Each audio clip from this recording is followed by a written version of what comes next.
kirim hebel nyang Watu Abang. Menarik. Oke guys, iki ceritane mengke arep apa jenenge kirim hebel nyang Watu Abang kono guys, nyang Watu Abang apa Ngasem Nganyang kono arah kono kae guys. Nah, iki langsung bae dimuat ngene iki nyang pak-pak iki meng dipok guys yo. Iki hebel mang lagi teko kayak iki dipok. Oke, singkat wae iki wis bar muat iki mang, wis kebak iki kayak wis full iki. Iki nggawane 3 kibik guys ya, soalnya wis abot banget harga papat engko mengkis-mengkis wong medane barang ki rada mbau guys. Dadine ora nggawa akeh-akeh ritak, sementing kuat ngono ae sak kuwate mobile ngono ae. Nah, iki sopire iki. Oke, singkat wae iki langsung perjalanan menuju Ngasem Kemang guys.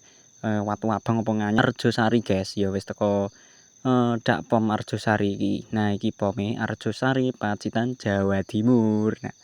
Nah, iki langsung wae perjalanan ngene iki ya rada lumayan rame iki mobil-mobil ngene iki guys ya. Iki ya jalan utama ya jalan siji-sijine ora nek jalan liyane ngono lho. Oke, singkat wae iki wis perjalanan wis tekan arah munggah guys, arah munggah nyang Ngasem Kemang.